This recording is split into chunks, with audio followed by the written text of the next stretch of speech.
Yo les amis, j'espère que vous allez tous très bien, très content de vous retrouver pour une nouvelle vidéo, une nouvelle analyse, et donc un nouveau focus joueur. Ces derniers jours, on s'est intéressé au défaut principal d'Erling Haaland, au secret de Nicolo Barella.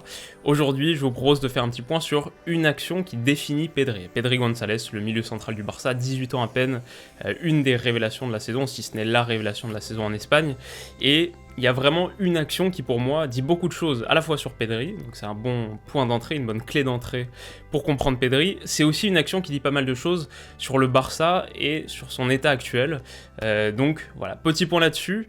Voici l'action en question, c'était contre Elche il y a 5 jours à peu près, et il y a vraiment tout de Pedri dans cette action. Déjà son positionnement, il aime se placer entre les lignes et demander le ballon dans des positions axiales avec peu d'espace, où l'espace est rare, en ce sens on va dire qu'il est un vrai joueur de différence, de responsabilité.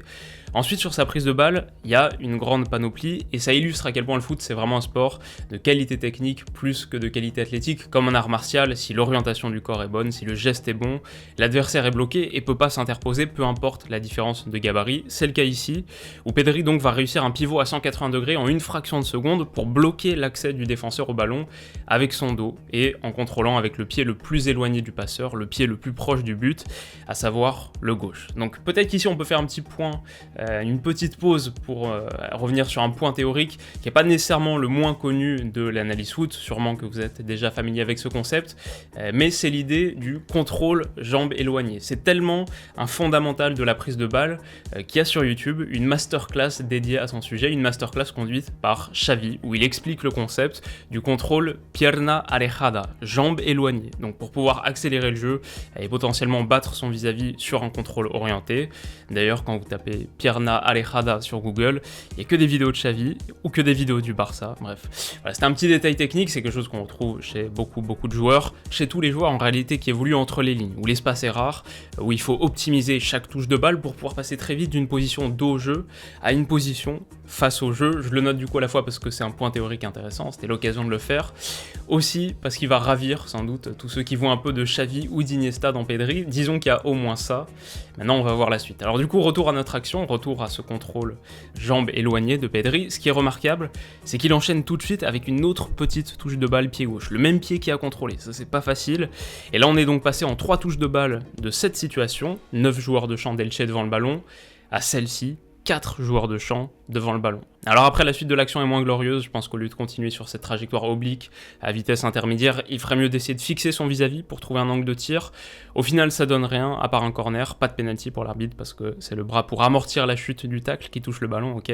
Mais la raison pour laquelle j'ai choisi cette action, la raison pour laquelle à mes yeux elle est si parlante, c'est parce que Pedri fait une super différence, réussit un super geste, crée une situation en fait dont personne ne profite, que ce soit l'appel de Griezmann qui est pas excellent, que ce soit la position de De Jong et de Braithwaite excentrés, loin de l'action, sans parler même d'Ousmane Dembélé ici.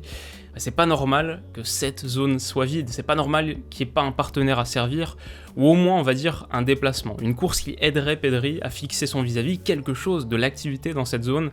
Alba essaye de s'y engouffrer, mais il a trop de retard, et c'est pour moi le symbole d'une animation offensive au Barça qui est encore largement défaillante, mal calibrée, où même les étincelles d'un Pedri sont pas suffisantes pour faire naître un vrai feu. C'est donc l'action qui définit Pedri parce qu'elle met en lumière sa qualité, son apport, sa filiation technique avec les grands du Barça, Xavi notamment. Il y a toute une histoire du football quelque part dans ce geste. Mais c'est aussi l'action qui définit Pedri parce qu'elle souligne sa relative impuissance dans un collectif qui est encore assez hésitant. Ça aussi, c'est une histoire forte de la saison au Barça. Donc voilà en gros pour Pedri, j'ai voulu resserrer le viseur autour d'une action en particulier que je trouvais particulièrement éloquente.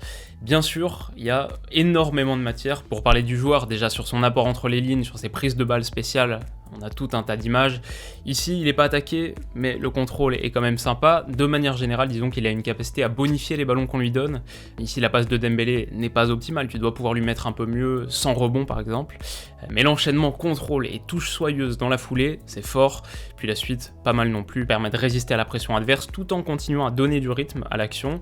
Et puis pour dire 2 mots de sa complicité avec Léo Messi, il se trouve très bien, même si ici ça n'ira pas au fond. Là en revanche, l'enchaînement est exceptionnel. Messi pour Pedri, pour Messi, ça se passe de commentaires, il n'y a pas grand chose à dire. Quel bijou. Forcément, on doit aussi mettre cette séquence qui a fait grand bruit, encore un super décalage et une super complicité. Après voilà, niveau lecture de l'espace, tous ne sont pas aussi bien armés que Messi, et parfois les inspirations de Pedri sont mal suivies, il aurait sans doute pu avoir quelques passes décisives de plus si ses coéquipiers étaient meilleurs finisseurs. Alors du coup pour finir totalement dans le désordre, peut-être qu'on peut noter quelques faits et souligner à quel point il est une surprise hors norme au Barça quand même, recruté entre 5 et 8 millions d'euros, ça dépend de comment on voit les choses, à Las Palmas en 2019, puis prêté dans la foulée, reprêté dans la foulée.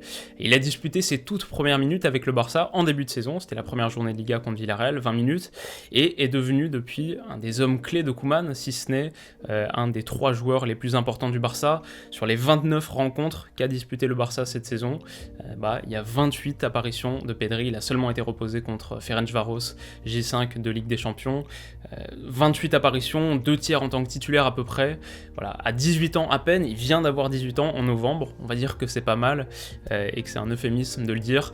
Le Barça a sans doute besoin de plus encore pour se rapprocher de là où il veut être, mais que ce soit avec Pedri, que ce soit avec Fati et on va dire d'autres, Dest, Puig, De Jong sur lequel j'aurais voulu aussi revenir, faire un focus joueur spécifique, peut-être la semaine prochaine. Bon, le Barça a aussi des raisons d'être optimiste, beaucoup de choses vont se jouer pour eux en dehors du terrain, c'est ça le malheur de ce club actuellement, que ce soit dans les semaines qui viennent avec les élections présidentielles, que ce soit même peut-être dans les années qui viennent avec une conjoncture économique qui semble assez compliquée.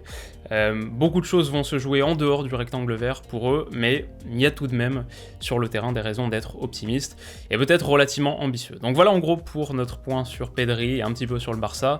J'espère que ça vous aura plu. Si c'est le cas, vous pouvez mettre un petit pouce bleu si vous voulez pas rater les prochaines vidéos qui arrivent très vite. Je vous encourage à vous abonner à la chaîne, c'est toujours aussi bien reçu de mon côté. Merci pour votre soutien, bon week-end à tous et on se retrouve très vite pour la prochaine. Bisous.